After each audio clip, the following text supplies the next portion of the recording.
नमस्कार, वक्त हो चला है बॉर्डर वॉच का। मैं हिमांशु सिंह पृथ्वी बल्लभ। आज बॉर्डर वॉच में बात होगी पाकिस्तान के न्यूक्लियर टेस्ट की। जी हाँ, अमेरिकी राष्ट्रपति डोनाल्ड ट्रंप ने एक दावा किया है जिसमें कहा गया है कि पाकिस्तान के न्यूक्लियर टेस्ट से और उसके हथियारों की टेस्टिंग से 29 बार भूकंप आए हैं। आखिर इस बात में कितनी सच्चाई है, आज जान लीजिए। अमेरिकी राष्ट्रपति डोनाल्ड ट्रंप ने पाकिस्तान को लेकर एक बहुत बड़ा दावा किया है। इस दावे ने पूरे विश्व के पावरफुल शक्तियों के कान खड़े कर दिए हैं। ये दावा न सिर्फ विश्व के जियोपॉलिटिक्स में हलचल ला रहा है, बल्कि वैश्विक शक्तियों के सामने पाकिस्तान की भूमिका पर सवाल खड़े कर रहा है। ट्रंप के इस दावे ने दुनिया भर की सुरक्षा एजेंसियों को परेशान कर दिया है। अमेरिकी राष्ट्रपति डोनाल्ड ट्रंप ने हाल ही में एक चौंकाने वाला खुलासा किया है, जिसमें ट्रंप ने कहा कि उत्तर कोरिया निश्चित रूप से परमाणु परीक्षण कर रहा है और पाकिस्तान भी अपनी न्यूक्लियर क्षमता का परीक्षण कर रहा है। ट्रंप ने यह भी संकेत दिया कि अमेरिका को भी ऐसे परीक्षण करने का अधिकार है, क्योंकि अन्य देश अपनी सुरक्षा और रणनीतिक लाभ के लिए परमाणु परीक्षण कर रहे हैं। अमेरिकी राष्ट्रपति डोनाल्ड ट्रंप ने दुनिया के परमाणु शक्ति संतुलन को लेकर जोरदार बयान दिया है। उन्होंने खुलासा किया कि कई देश चुपचाप परमाणु परीक्षण कर रहे हैं, लेकिन इसके बारे में मीडिया या जनता को कुछ पता नहीं चलता। ट्रंप ने सीधे तौर पर रूस और चीन का नाम लिया और कहा कि ये देश लगातार परीक्षण कर रहे हैं, लेकिन इसे सार्वजनिक रूप से छिपाए रखते हैं। ट्रंप ने इस अंतर को अमेरिका की खुली और पारदर्शी प्रणाली से जोड़ा। उनका कहना था, हम अलग हैं, हमें इस बारे में खुलकर बात करनी होगी, वरना पत्रकार इसे कल रिपोर्ट कर देंगे। उन्होंने स्पष्ट किया, अब अमेरिका भी परमाणु परीक्षण करेगा, क्योंकि अन्य देश परीक्षण कर रहे हैं और अमेरिका को अपनी सुरक्षा और रणनीतिक श्रेष्ठता बनाए रखनी। उन्होंने उत्तर कोरिया और पाकिस्तान का भी जिक्र किया और कहा कि ये दोनों देश भी परमाणु परीक्षण कर रहे हैं। ट्रंप ने कहा, हम परीक्षण करेंगे क्योंकि वे परीक्षण करते हैं और दुनिया के अन्य देश भी कर रहे हैं। ट्रंप का यह बयान वैश्विक सुरक्षा के लिए चेतावनी की तरह है। इससे स्पष्ट होता है कि अमेरिका सुरक्षा और सामरिक संतुलन बनाए रखने के लिए किसी भी कदम से पीछे नहीं हटेगा।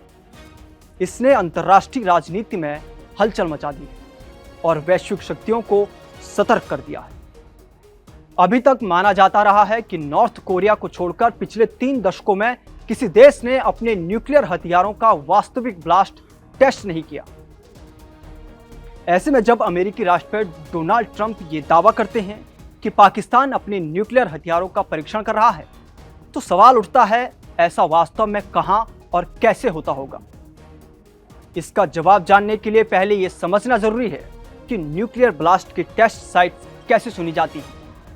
ऐसे परीक्षण के लिए जगह का चुनाव बेहद रणनीतिक और वैज्ञानिक दृष्टि से किया जाता है। स्थल ऐसा होना चाहिए कि उसका आसपास के पर्यावरण, जनजीवन और प्राकृतिक संरचना पर कोई गंभीर नकारात्मक प्रभाव न पड़े।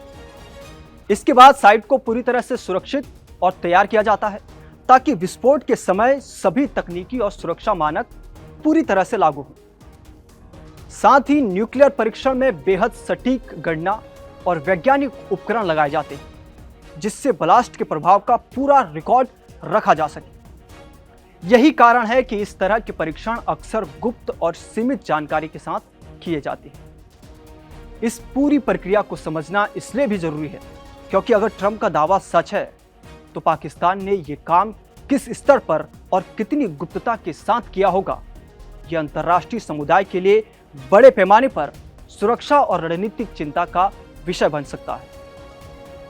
वैसे तो न्यूक्लियर टेस्ट की प्रक्रिया बेहद जटिल होती है।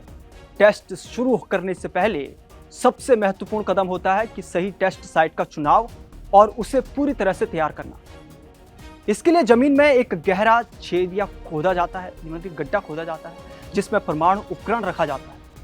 उसके बाद इस छेद को रेत, बजरी और अन्य सामग्रियों से ढक दिया जाता है, ताकि ब्लास्ट के बाद रेडियो एक्टिव मटेरियल बाहर ना निकल सके। साइट पर लगातार रेडिएशन मॉनिटरिंग मशीनें एक्टिव रहती हैं और विशेष विमान परीक्षण स्थल का चक्कर लगाते हैं, जिससे न्यूक्लियर उपकरण की क्षमता और असर का पूरा रिकॉर्ड रखा जा सके।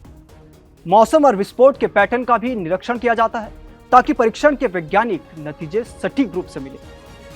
जब न्यूक्लियर उपकरण से विस्फोट होता है तो ऊर्जा तुरंत रिलीज होती है, जिससे अत्यधिक तापमान और दबाव उत्पन्न होता है।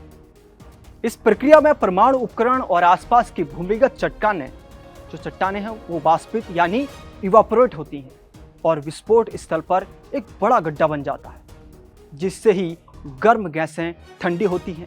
गड्ढे के तल पर पिघली हुई चट्टानें जम जाती हैं।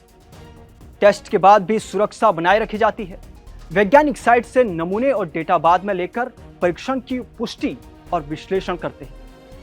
इस पूरी प्रक्रिया से पता चलता है कि न्यूक्लियर परीक्षण केवल शक्ति दिखाने का मामला नहीं है, बल्कि अत्यंत सटीक विज्ञान और सुरक्षा मानकों का संयोजन है।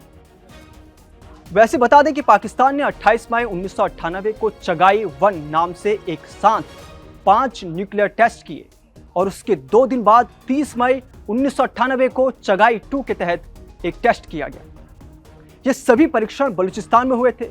चगाई-1 टेस्ट चगाई जिले में और चगाई-2 टेस्ट खरान रेगिस्तान के रासकोह पहाड़ियों में किया गया। स्थानीय लोग आज भी इन परीक्षणों को लेकर चिंतित हैं। उनका कहना है कि उन्हें कोई पूर्व चेतावनी नहीं दी गई थी और उनके इलाके को ये सीधे न्यूक्लियर टेस्ट साइट में बदल दिया गया।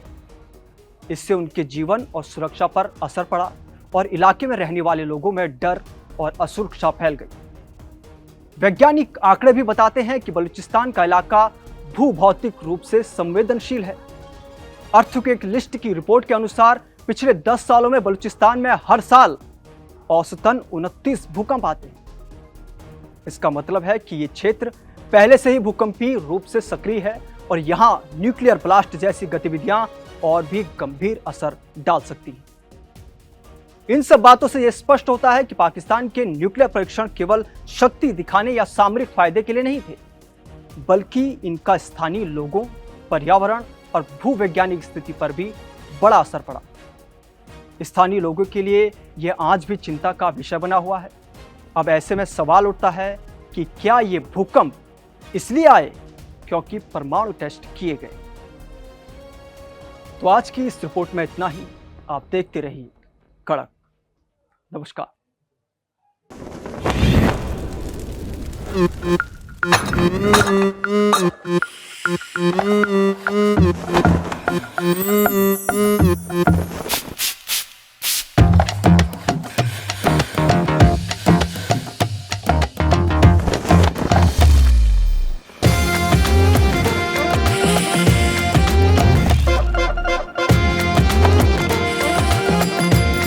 ये कड़क है।